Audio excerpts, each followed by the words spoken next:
Hello students, मैं मुकेश कुमार एक बार फिर से आप सभी का स्वागत करता हूं आपके अपने यूट्यूब चैनल द ज्ञानम स्टडी पॉइंट वर्स। तो स्टूडेंट्स, आज का हमारा टॉपिक है क्लास 12 की फिजिक्स के चैप्टर नंबर 1 का वैद्युत क्षेत्र की तीव्रता। तो वैद्युत क्षेत्र की तीव्रता हमने पढ़ रखी थी बाय डेफिनेशन, फिर किसी बिंदु आस्थान वैद्युत क्षेत्र की तीव्रता पढ़ रखी थी, फिर हमने पढ़ा अच्छी स्थिति में वैद्युत क्षेत्र की तीव्रता। तो आज हम बात करेंगे निरक्षीय स्थिति में वैद्युत क्षेत्र की तीव्रता। तो हमारे पास ये बोर्ड एग्जाम में पूछे जाने वाला बहुत मोस्ट इंपॉर्टेंट क्वेश्चन है कि बहुत बार पूछा जाता है कि भाई वैद्युत द्विध्रुव के कारण निरक्षीय स्थिति पर वैद्युत क्षेत्र की तीव्रता का व्यंजक प्राप्त कीजिए। तो जैसा कि स्टूडेंट्स हमने पहले अपने वीडियो में पढ़ रखा है, पिछले वीडियो में पढ़ रखा है कि अच्छी स्थिति में हमने वैद्युत क्षेत्र की तीव्रता का व्यंजक प्राप्त किया था, जो कि आया था E = 1/4 pi epsilon naught into 2p/r³ Newton पर कूलम।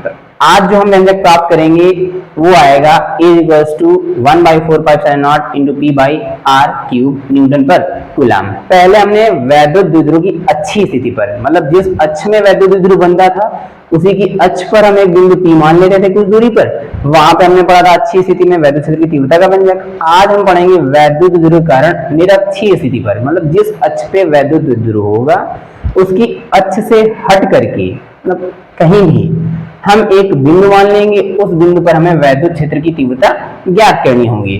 तो स्टूडेंट्स बने रहिए वीडियो में, वीडियो आखिरी तक जरूर देखिएगा।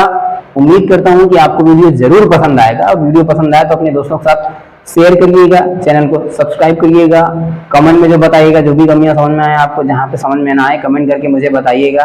तो चलते हैं आज के अपने टॉपिक वैद्युत क्षेत्र की तीव्रता, वो भी निरक्षीय स्थिति पर।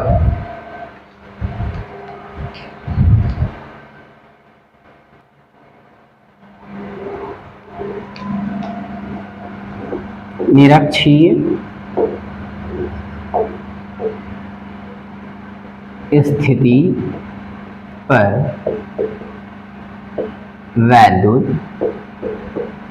क्षेत्र की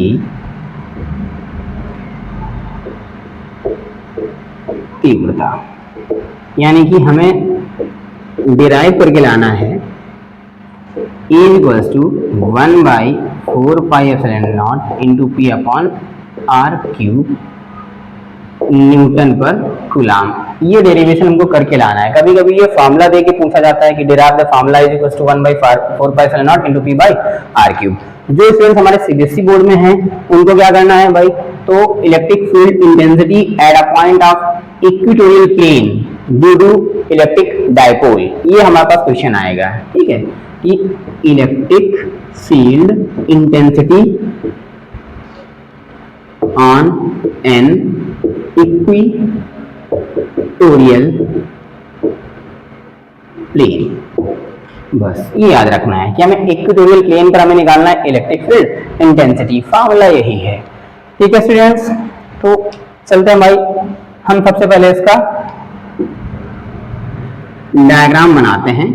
ठीक है कि डायग्राम क्या है, तो सबसे पहले हमें बनाना है एक इलेक्ट्रिक डायपोल।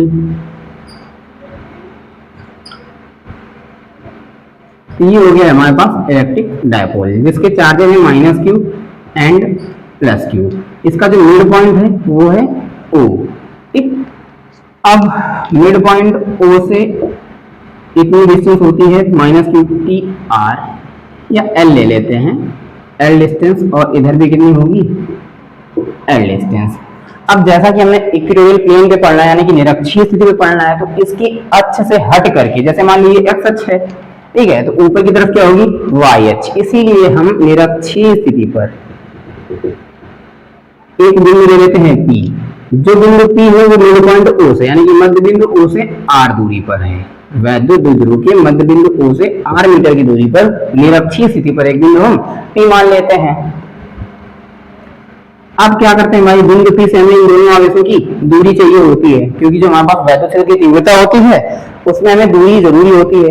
ठीक है कि दूरी क्या होती है, क्योंकि दूरी पर निर्भर करती है। तो यहाँ से हम बिंदु P की -q आवेश से दूरी निकालेंगे और बिंदु P की +q आवेश से भी दूरी निकालेंगे। तो स्टूडेंट्स ये दूरी निकालने के लिए सबसे पहले हमें ध्यान ये देना है कि भाई यहाँ पे अगर देखा जाए ये एंगल ऐसे करके ऐसे है, ठीक है, तो यहाँ पे ट्राइंगल यानी कि त्रिभुज बन रहा है। ठीक है, तो ये देखो परपेंडिकुलर है, यानी कि परपेंडिकुलर डिस्टेंस है, लंब है, और ये हमारे पास बेस यानी कि आधार है, और ये हाइपोटेनस है। हाइपोटेनस मतलब ये हमारे पास एक कर्ण है। तो हमने पढ़ा कि जब कोई समकोण त्रिभुज होता है उसमें अगर लंब दिया हो, आधार दिया हो, तो हम उसका कर्ण कैसे निकालते हैं भाई? तो अगर हाइपो निकालना है तो हमें इसका स्क्वायर करना होता है और इसका स्क्वायर करना होता है, दोनों को ऐड करना होता है और स्क्वायर रूट निकालना होता है। कहने का मतलब यहाँ पे आ गया under root r square plus l square. ये है पाइथागोरस थ्योरम से। जिन स्टूडेंट्स को दूरी समझ में नहीं आ रही तो मैं बता दूं कि यहाँ फिर से एक बार ट्राइंगल बन रहा है हमारे पास, ठीक है, राइट एंगल ट्राइंगल। ये डिस्टेंस दी है और ये डिस्टेंस दी है, तो हमें यहाँ पे हाइपो निकालना है अगर, ठीक है, तो हाइपो होता है अंडर रूट, ये हमारे पास परपेंडिकुलर हाइट होती है, इसका स्क्वायर करना पड़ता है प्लस बेस का स्क्वायर करना पड़ता है, ठीक है। तो यहाँ पे परपेंडिकुलर जो हाइट है या परपेंडिकुलर जो डिस्टेंस है वो दी है आर, आर का स्क्वायर प्लस जो बेस दी है वो एल, एल का स्क्वायर, ये हो गया हमारे पास अंडर रूट। तो ये डिस्टेंस ऐसे निकाली जाती है। सेम चीज अगर हम बिंदु पी की प्लस क्यू ऑब्वियसली दूरी निकालना चाहें तो यहाँ भी वही चीज हो रही है, ठीक है, ये भी सेम चीज है। यहाँ भी राइट एंगल ट्राइंगल बन रहा है, बिंदु पी की प्लस क्यू ऑब्वियसली भी दूरी सेम है क्योंकि ये भी एल है और ये भी आर है, सेम डिस्टेंस यहाँ भी निकल के आएगी under root r square plus l square. तो ये दूरी का फैक्टर समझ में आ गया होगा कि दूरी हमें कैसे फाइंड आउट करनी थी, ठीक है। इसको मैं हटा दे रहा हूँ। अब आगे चलते हैं भाई।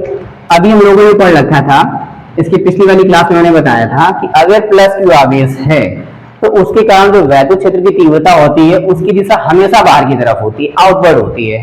तो ये जो प्लस क्यू आवेश है तो इस बिंदु पी पर जो तीव्रता होगी इस प्लस क्यू आवेश के कारण वो बाहर की तरफ होगी, मतलब ये होगी। तो इसका नाम हमें देना पड़ेगा E1, ठीक है। और जो माइनस क्यू आवेश है उसके कारण जो तीव्रता होती है वो हमेशा इनवर्ड होती है, यानी कि अंदर की तरफ होती है। उस माइनस क्यू आवेश की कारण वैद्युत क्षेत्र की दिशा जो होगी वो हमेशा अंदर की तरफ होगी। कहने का मतलब जो माइनस क्यू है उसके कारण बिंदु पी पर जो तीव्रता होगी उसकी डायरेक्शन इस तरफ होगी, कुछ अंदर की तरफ। तो इसका नाम हमें देना है E2, ठीक है। अब हमें क्या करना है कि बिंदु P पर वैद्युत क्षेत्र की तीव्रता निकालनी है। वैद्युत क्षेत्र की तीव्रता होती है E, ना तो हमें E1 से मतलब है ना तो हमें E2 से मतलब है, हमें सिर्फ और सिर्फ मतलब हमारे E से है, ठीक है। परिणामी तीव्रता E से मतलब है, यानी कि इस बिंदु P पर हमें परिणामी तीव्रता निकालनी है। इसके लिए हमें क्या करना पड़ेगा कि ये जो तीव्रताएं E1 व E2 हैं इनको क्रमशः हमें लंबवत व समांतर घटकों में वियोजित करना पड़ेगा, ठीक है। तो यहां पे हम लिख लेते हैं E1 साइन थीटा और इस तरफ लिख लेते हैं हम लोग E2 साइन थीटा। ये हो गए उसके लंबवत घटक। अब बात करते हैं समांतर घटक की, क्योंकि बिंदु P पर हमें निकालना है परिणामी तीव्रता, तो हम यहाँ पे क्या करें, एक परिणामी तीव्रता के लिए यहाँ पे एक समांतर लाइन खींच लेते हैं जो कि हमारे इलेक्ट्रिक डायपोल के समांतर है। अब यहाँ से इस लाइन को ऐसे मिलाया, इस लाइन को ऐसे मिलाया, यानी कि इस पर हमें परिणामी तीव्रता निकालनी है E। तो E जो होगा वो होगा E1 cos theta plus E2 cos theta के इक्वल। अभी मैं बता दे रहा हूँ कि देखो बेटा, हमने अभी पढ़ रखा था इसके जस्ट पहले वैद्युत द्विध्रुव के कारण अच्छी स्थिति पर वैद्युत क्षेत्र की तीव्रता, यानी कि यहाँ पे माइनस क्यू था, यहाँ पे प्लस क्यू था, इसके मध्य बिंदु O से R मीटर की दूरी पर एक बिंदु P था। इस बिंदु P पर तीव्रता जो थी वो क्रमशः E1 व E2 थी, ठीक है। तो देखो यहाँ पर E1 व E2 कोई भी कोण नहीं बना रही थी, मतलब कोई भी एंगल नहीं बना रही थी, इसलिए इसको मैं आसानी से कर लिया था E1 माइनस E2। यहाँ पे साइन और कॉस की जरूरत नहीं पड़ी थी। लेकिन जब हमने एक अच्छी स्थिति की बात करी, जब हमने यहाँ पर अपना बनाया, स्ट्रक्चर बनाया इसका, ठीक है, तो यहाँ पे पता चला कि जो बिंदु P है वहां पे जो तीव्रता है वो E1 ऐसे जा रही है और E2 नीचे की तरफ आ रही है, यानी कि इन दोनों बीच में कोई कोण बन रहा है। और जैसे में कोण अगर कोई बन रहा होता है तो हम उसको सामान्य तरीके से हल नहीं कर सकते हैं कि E बराबर E1 प्लस E2 कर लें या E बराबर E1 माइनस E2 कर लें। उसके लिए हमें यहाँ पे घटकों की जरूरत होती है, मतलब कंपोनेंट्स की जरूरत होती है, परपेंडिकुलर कंपोनेंट्स और पैरेलल कंपोनेंट्स, मतलब लंबवत घटक और समांतर घटक की जरूरत पड़ती है। तो अगर देखा जाए तो हमारे पास ये इलेक्ट्रिक जो डायपोल था वैद्युत द्विध्रुव का, इसके लंबवत यही जा रहा है, तो लंबवत ऊपर की तरफ ले लिया E1 sin थीटा और नीचे की तरफ ले लिया E2 sin थीटा। अब इस तरफ हमें इस बिंदु P पर परिणामी तीव्रता E निकालनी थी, तो यहाँ पे कोण बना, ये भी थीटा, इसको भी हम बोलेंगे थीटा, यानी कि यहाँ भी बनना है थीटा और यहाँ भी कोण बनना है थीटा। अर्थात ये जो E1 है इसको बोल दिया E1 cos थीटा और नीचे वाले बोल दिया E2 cos थीटा, ठीक। अब ये समझो सर कि लंबवत घटक में साइन थीटा और समांतर घटक में कॉस थीटा क्यों? तो ये हमेशा के लिए है, अभी के लिए नहीं है। जब भी कभी लंबवत घटक दिया हो तो हमेशा साइन थीटा लिया जाता है। वो इसलिए लिया जाता है कि अगर हमारे पास कहीं भी राइट एंगल ट्राइंगल बन रहा हो, ठीक, राइट एंगल ट्राइंगल बन रहा हो, अगर हम थीटा यहाँ पे ले लें, ठीक है, तो थीटा के सामने वाली भुजा जो होती है वो होती है लंब, और नीचे वाली भुजा क्या होती है, आधार। अगर हमें लंब और आधार और ये बोले भुजा क्या दी है, कर्ण। अगर हम साइन थीटा की बात करें तो साइन थीटा बराबर होता है हमारे पास लंब बटे कर्ण, लंब बटे कर्ण। और जो कॉस थीटा होता है उसके बराबर होता है आधार बटे में कर्ण, ठीक है। इट मीन जो साइन थीटा होता है हमारे पास वो होता है परपेंडिकुलर डिस्टेंस अपॉन में हाइपोटेनस, और जो कॉस थीटा होता है वो होता है बेस अपॉन में हाइपोटेनस। जो साइन है वो डिपेंड करता है केवल और केवल किस पे, परपेंडिकुलर डिस्टेंस पे यानी कि लंब पे, और जो कॉस थीटा वो किस पे डिपेंड करता है, आधार यानी कि बेस पे। इसलिए यहाँ पे जो लंबवत लाइन है तो लंबवत घटकों को साइन थीटा में विभाजित किया गया है और समांतर घटकों को किस में विभाजित किया गया है, कॉस थीटा में। ये बहुत जरूरी है समझना, साइन थीटा और कॉस थीटा। अब सोचो सर यहाँ पे दो बार क्यों लिया गया है, क्योंकि हमारे पास दो आवेश है, माइनस क्यू और प्लस क्यू, इसलिए प्लस क्यू आवेश के कारण जो तीव्रता होगी बाहर की तरफ होगी और माइनस क्यू के कारण कहां पे होगी, अंदर की तरफ। इसलिए यहाँ पे लिया गया E1 साइन थीटा और यहाँ पे लिया गया E2 साइन थीटा। उम्मीद करता हूँ ये समझ में आया होगा, तो इसको मैं इरेज करना चाहूंगा। तो कॉन्सेप्ट क्लियर है बेटा। सबसे पहले हमने एक बार फिर से डायग्राम में साफ बना दे रहा हूं कि यहाँ पे मैं क्या करना था, इलेक्ट्रिक डायपोल यानी कि वैद्युत द्विध्रुव बना था माइनस क्यू और प्लस क्यू। इसका मध्य बिंदु O था, इतनी डिस्टेंस थी L, बाकी बची हुई वाली कितनी थी L। इससे निरक्षीय स्थिति पर एक बिंदु P मान लेते हैं जिसकी दूरी कितनी थी R थी। अब प्लस क्यू और इसका जो तीव्रता है वो बाहर की तरफ थी E1, और यहाँ पे आते हैं जो माइनस क्यू था, ठीक है, तो माइनस क्यू और इसका तीव्रता कहां पे थी बेटा, अंदर की तरफ, तो यहाँ पे हमने लिख दिया E2।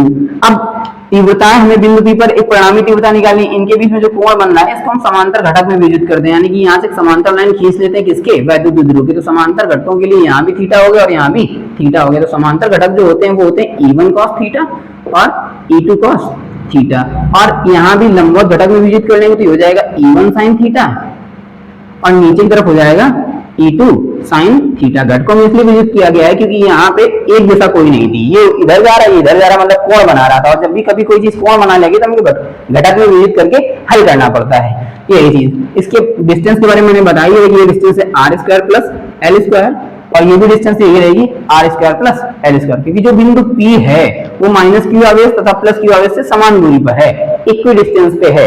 ये डायग्राम मैंने दोबारा स्पष्ट रूप से समझा दिया है। हमें इसको करना कैसे है, ठीक है, इसको डिफाइन कैसे करना है, इसकी थ्योरी कैसे लिखनी है। तो भाई थ्योरी में क्या बताना है कि माना है वैद्युत द्विध्रुव माइनस क्यू आवेश तथा प्लस क्यू आवेश से मिलकर बना हुआ है जिनके बीच की दूरी 12 मीटर है, ठीक है। वैद्युत द्विध्रुव के मध्य बिंदु O से R दूरी पर निरक्षीय स्थिति पर एक बिंदु P है जिस पर हमें वैद्युत क्षेत्र की तीव्रता ज्ञात करनी है। बिंदु P पर वैद्युत क्षेत्र की तीव्रता ज्ञात करने के लिए तीव्रताएं E1 व E2 को क्रमशः समांतर व लंबवत घटक पे वियोजित करने पर तो जो लंबवत घटक होंगे वो हो जाएंगे E1 sin थीटा और E2 sin थीटा, और जो समांतर घटक होगा वो हो जाएगा E1 cos थीटा और E2 cos थीटा। ये समांतर घटक और लंबवत घटक की बात समझ में आई बेटा। अब चलते हैं भाई कि अगर हमें यहाँ पे बिंदु P पर तीव्रता निकालनी है, ठीक है, बिंदु P पर तीव्रता, तो बारी बारी से दोनों आवेशों का निकालेंगे हम। तो बिंदु P पर हम निकालेंगे प्लस क्यू आवेश के कारण तीव्रता, प्लस क्यू आवेश के कारण तीव्रता। तो भाई प्लस क्यू आवेश के कारण तीव्रता क्या होगी, E1 = 1/4 pi epsilon naught into में Q अपॉन, अब यहाँ तो होता है बेटा डिस्टेंस का स्क्वायर, तो बिंदु P की प्लस क्यू आवेश से कितनी डिस्टेंस है, √r² प्लस L²। तो यहाँ पे मुझे लिखना पड़ेगा √r² प्लस L²। इसका भी हमें क्या करना है, होल स्क्वायर, क्योंकि डिस्टेंस का स्क्वायर होता है, ठीक। अब मैं सुविधा के लिए यहाँ पे इस वैद्युत द्विध्रुव का नाम दे दे रहा हूँ A और B। तो ये जो हमने निकाला है, ये जो E1 निकाला है, ये किस दिशा में निकाला है, BP दिशा में। तो यहाँ पे हम लिखे दे रहे हैं BP दिशा में, ठीक। बिंदु P पर माइनस क्यू आवेश के कारण तीव्रता, मतलब P पर माइनस क्यू आवेश के कारण तीव्रता, बेटा सेम मान ही निकलेगा, E2 = 1/4 pi epsilon naught into Q upon √r² plus L² का होल स्क्वायर। ये कौन सी डायरेक्शन में, ये AP दिशा में है, तो यहाँ पे लिख सकते हैं PA या AP दिशा में है, ये PA दिशा में हो गया। दोनों ही बराबर निकली हैं, क्योंकि बिंदु P की चाहे माइनस की वजह से चाहे प्लस की वजह से दोनों से दूरी समान है, इसलिए जो तीव्रता है वो दोनों के लिए समान निकली है। क्योंकि जो तीव्रता होती है वो केवल दूरी पर ही अलग होती है, ठीक है। तो दूरी जब दोनों की समान होगी, तीव्रताएं भी सब समान होगी, स्क्वायर से अंडर रूट हम कैंसिल कर सकते हैं।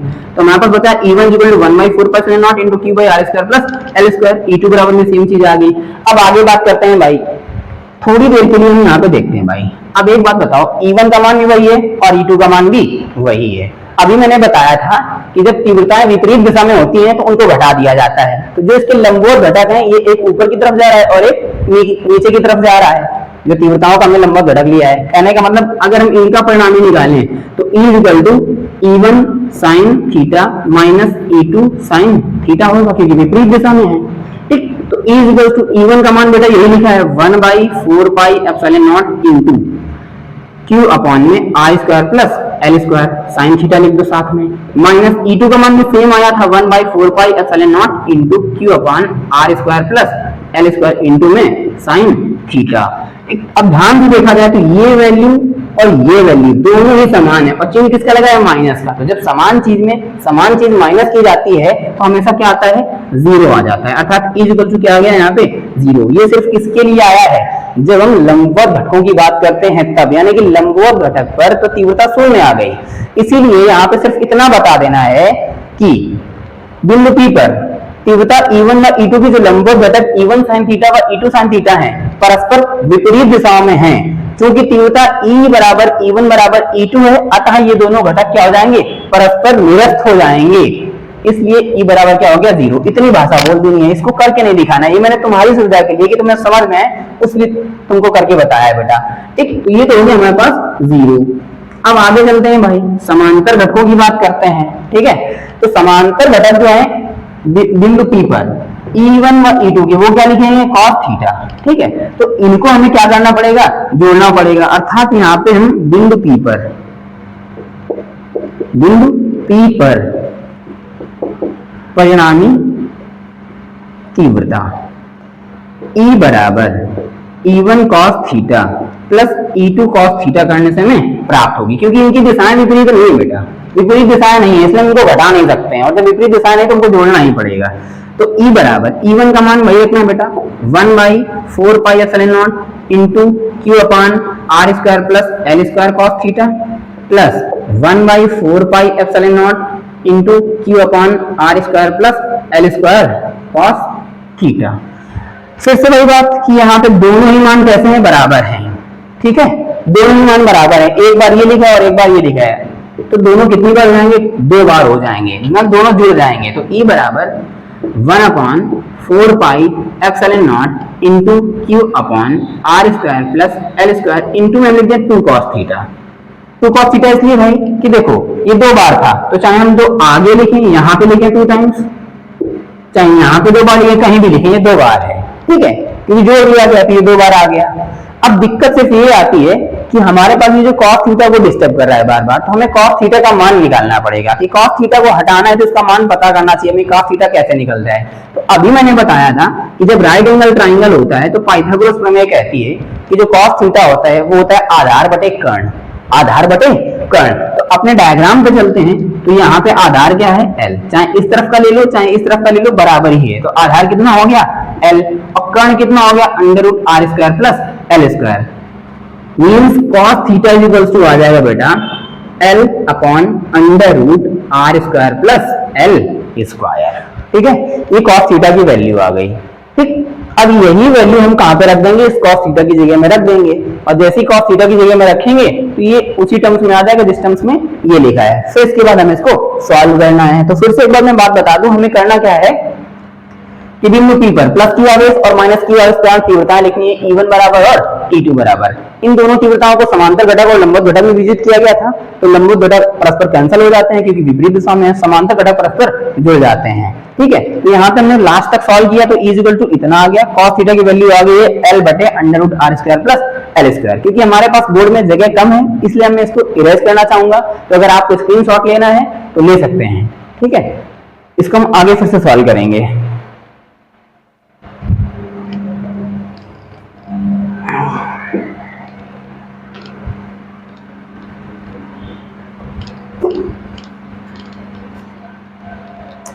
हाँ, तो भाई E इज इक्वल्स टू हमारे पास आया है 2 लिख लिया, ब्रैकेट में 1/4 pi epsilon naught into q upon r square plus l square into में जो कॉस थीटा था, कॉस थीटा की जगह में ये आया है एल अपॉन में under root r square plus l square. यहाँ पे बस थोड़ा सा ध्यान देना है, E इज इक्वल्स टू इसको मैं लिख ले रहा हूँ 2 को अंदर गुणा करवा के, तो 2 1 जा 2 क्यू एल, तो 1/4 pi epsilon naught into q up 2QL। अब देखो भाई इस r square plus l square में अगर हम घात 1 कर लें तो कोई समस्या नहीं होनी चाहिए। और ये जो लिखा है under root r square plus l square, अगर हम इसका अंडर रूट हटाना चाहें बेटा तो क्या हो जाएगा, ये r square plus l square के घात में कितना लग जाएगा 1/2। जब रूट हटाते हैं तो पावर में 1/2 जाता है। अब ये गुणा में और क्या लिखा था यहाँ पे, ये पहले से लिखा हुआ था r square plus l square, इसके पावर 1 कर लिया। अब जब भी कभी अगर आधार बराबर हों तो हमेशा घातें क्या होती हैं, जोड़ दी जाती हैं। इन दोनों को हमें क्या करना पड़ेगा, जोड़ना पड़ेगा। मीन्स ये जो r square plus l square, ये भी लिखा घात में 1, ये लिखा r square plus l square घात में 1/2, तो इसको हम संयुक्त रूप से लिख सकते हैं r square plus l square के घात में 3/2, क्योंकि इसकी घात है 1 और इसकी घात है 1/2, तो 1 और 1/2 को जब ऐड करोगे तो 2 1 जा 2 प्लस 1/3, तो यहाँ पे हो जाएगा 3/2। इसलिए ये जितना पार्ट लिखा था इस सब को हल करने के बाद कितना आया है, r square plus l square के घात में 3/2। तो मैं इसको फिर से एक बार रिव्यू करना चाहूंगा, ये तुम्हारे समझाने के लिए अलग से मैंने बताया है।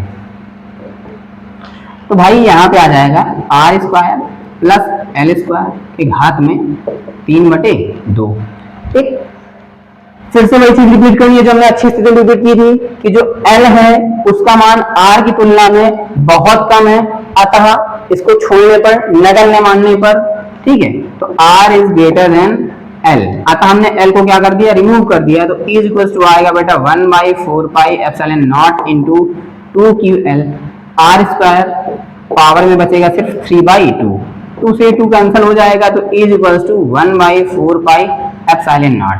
अब एक बार बात और, ये जो 2QL है वो किसके बराबर होता है, P इक्वल टू होता है, P इक्वल्स टू 2QL। कहां से मिला था, वैद्युत ध्रुव आघूर्ण से मिला था, तो हम इस 2QL की जगह में क्या रख देंगे, P रख देंगे। ठीक है, तो यहाँ पे आ जाएगा इसकी जगह में P, और ये स्क्वायर सी 2 कैंसिल हो गया, तो कितना बचा है R3।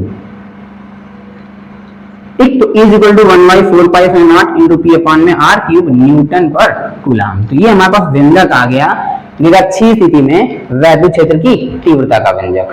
ठीक, तो स्टूडेंट्स उम्मीद करता हूं कि समझ में आया होगा ये पूरा टॉपिक। इसके पहले हमने अच्छी स्थिति में पढ़ा था, तो अच्छी स्थिति में सिर्फ अंतर इतना था कि यहाँ पे क्या लग रहा था 2, तो हो रहा था E equal to 1/4 pi epsilon naught into 2P upon में R3। जब निरक्षीय स्थिति की बात करते हैं तो E equal to 1/4 pi epsilon naught into P upon में R3। ये हमारा पूरा डेरिवेशन रहा। कुछ नहीं, डायग्राम बनाना था। डायग्राम में सबसे पहले हमें वैद्युत द्विध्रुव बनाना था, वैद्युत ध्रुव के आवेश लेने थे, मध्य बिंदु O से R मीटर की दूरी पर निरक्षीय स्थिति पर एक बिंदु P लेना था। बिंदु P पर तीव्रताएं E1 व E2 थी, जो कि कोण बना रही थी। तो कोण बनाते हुए हमें समझ में नहीं आता है कि हम इसको घटाएं या जोड़ें, या किस तरह से घटाएं या जोड़ें। तो घटाने या जोड़ने के लिए हमको घटकों में विभाजित करना पड़ता है, कंपोनेंट्स में डिवाइड करना पड़ता है। तो 2 कंपोनेंट होता है हमेशा, किसी के साथ में भी 2 चीजें लगी होती हैं, एक लंबवत घटक और एक समांतर घटक। तो E1 और E2 को हमने लंबवत घटक में तोड़ दिया और समांतर घटक में तोड़ दिया। तो लंबवत घटक हमेशा जाते हैं साइन में और समांतर घटक जाते हैं कॉस में। लंबवत घटक परस्पर विपरीत थे और E1 व E2 का मान समान था, इसलिए E1 sin थीटा और E2 sin थीटा कैंसिल हो जाएंगे, निरस्त हो जाएंगे, बचेगा सिर्फ समांतर घटक। तो समांतर घटक को हमें क्या करना है, परस्पर जोड़ देना है। मान रखे हमें इस तरह से हल करना है। उम्मीद करता हूँ फ्रेंड्स कि वीडियो पसंद आई होगी। अगर वीडियो पसंद आए तो अपने इस चैनल पर प्यार बनाए रखें, वीडियो को लाइक करें, दोस्तों तक शेयर करें, और हाँ, सब्सक्राइब करना ना भूलें और वीडियो को अंत तक जरूर देखें। तो वीडियो देखने के लिए धन्यवाद। सबको मेरा राधे राधे, थैंक यू।